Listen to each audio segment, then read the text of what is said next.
The national study on youth and religion found that the faith practices of parents are the single greatest indicators for the faith practices of a child as that child emerges as an adult. Now, I've done ministry for about 12 years, and I know from my own experience that this seems to be true.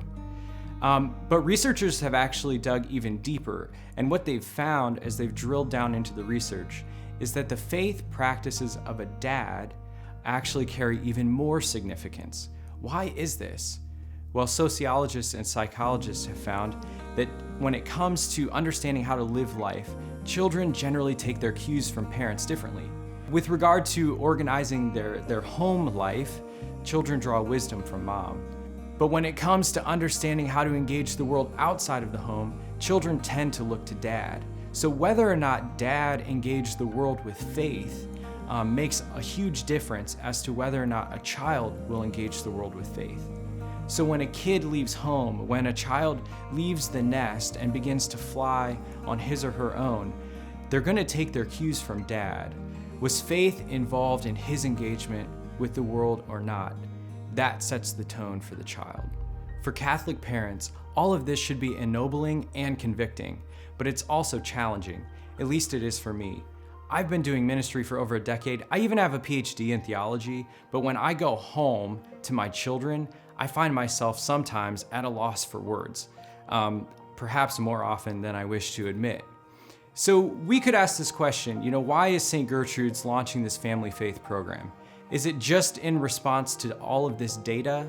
You could say that in some sense, but really it actually has to do with the fact that we believe we're called to engage with family life at this time.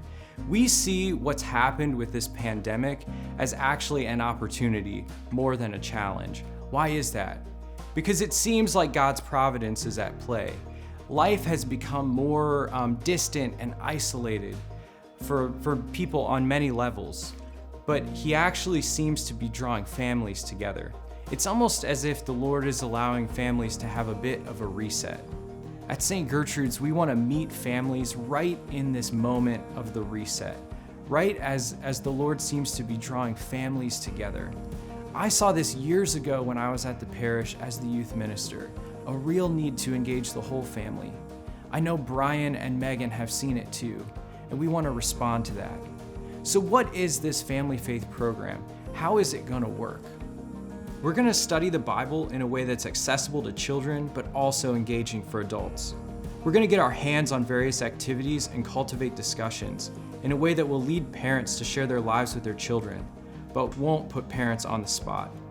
And we're going to pray. We're going to teach individuals and whole families how to pray. While it is true that parents assume the primary responsibility for the formation of their children just by having them baptized, we also know that parents are all over the place when it comes to how well they carry this out. Some parents knock it out of the park. Others have no idea where to even begin. Wherever you are, be at ease. At Family Faith, we want to make this as simple as possible for you. All we really need you to do is bring your enthusiasm for your children and your openness to the faith to the table, and we'll take care of the rest. We'll do the heavy lifting when it comes to the content and the teaching. I'll close with this. While valuable, we know that drop-off programs like school or religious ed, youth ministry or summer camp can be like a house without a foundation if the faith is not alive in the home. Family faith exists to help you strengthen that foundation if it's already in place, or to build it from the ground up if it's not there. So, let's grow together.